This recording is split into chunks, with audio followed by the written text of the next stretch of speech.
Hello friends, welcome to my new YouTube channel. അപ്പോൾ ഇതെൻ്റെ ആദ്യത്തെ ഓൺ വോയിസ് വീഡിയോ ആണ്. എന്തെങ്കിലും മിസ്റ്റേക്ക് ഉണ്ടെങ്കിൽ ക്ഷമിക്കുക. അപ്പോൾ ഞാൻ ഇന്നിവിടെ ചെയ്യാൻ പോകുന്നതെന്ന് വെച്ചാൽ ഒരു കുട്ടി മേക്ക് ഓവറാണ്. ഒരു ഡയറി എങ്ങനെ നമുക്കൊരു ക്യൂട്ടായിട്ടുള്ള ജേർണലായിട്ട് മാറ്റാം, സീറോ കോസ്റ്റ്ലി എങ്ങനെ ജേർണലായിട്ട് മാറ്റാം എന്നാണ് കാണിക്കുന്നത്. അതിന് ഞാനിവിടെ എടുത്തിരിക്കുന്നത് ഡയറി, ഗിഫ്റ്റ് റാപ്പർ, പിന്നെ സാറ്റൻ റിബൺ. നിങ്ങൾക്ക് വേണമെങ്കിൽ നോട്ട്ബുക്ക് ആയാലും എടുക്കാം. എന്നിട്ട് ഈ ഗിഫ്റ്റ് റാപ്പർ വെച്ചിട്ട് ഡയറി നല്ല നീറ്റിന് 4 സൈഡും ഫോൾഡ് ചെയ്ത് കവർ ചെയ്ത് കൊടുക്കുന്നുണ്ട്.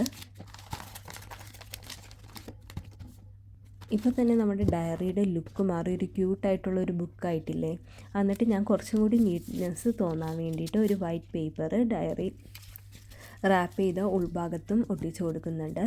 എന്നിട്ട് ഞാനിവിടെ ഒരു സാറ്റൻ റിബൺ എടുത്തിട്ട് അതും സ്റ്റിക്ക് ഓൺ ചെയ്ത് കൊടുക്കുന്നുണ്ട്. നമുക്കൊരു ബുക്ക് മാർക്കാക്കി വെക്കാം. അപ്പോൾ നമ്മൾ നോട്ട് ചെയ്ത കാര്യങ്ങൾ നമുക്ക് പെട്ടെന്ന് ഈസിലി എടുക്കാൻ പറ്റും. ഇനി നമ്മുടെ ജേർണലിന് കുറച്ചും കൂടി ഭംഗി കൂട്ടാൻ വേണ്ടിയിട്ട് ഞാനൊരു സാറ്റൻ റിബൺ ഒട്ടിച്ച് കൊടുക്കുന്നുണ്ട് സെൻറ്ററായിട്ട്. എന്നിട്ട് സൈഡിലൊരു ബോ ആണ് ഞാൻ ഉദ്ദേശിച്ചത്. അപ്പോൾ നിങ്ങൾക്ക് വേണമെങ്കിൽ ഇത് സെൻറ്ററിലാക്കാം ആ ബോ. അപ്പോൾ കുറച്ചും കൂടി ക്യൂട്ട്നെസ് ഫീൽ ചെയ്യും. അപ്പോൾ ഇതെൻ്റെ ആദ്യത്തെ ഓൺ വോയിസ് വീഡിയോ ആണ്. എന്തെങ്കിലും തെറ്റുകളുണ്ടെങ്കിൽ കമൻറ്റിൽ മെൻഷൻ ചെയ്യുക. ചാനൽ ലൈക്ക് ചെയ്യുക, ഷെയർ ചെയ്യുക. അപ്പോൾ ഈ വാലൻറ്റൈൻസ് ഡേക്ക് നമ്മുടെ ലൗഡ് വൺസിന് ഒരു ക്യൂട്ടായിട്ടുള്ള ഒരു ഗിഫ്റ്റ്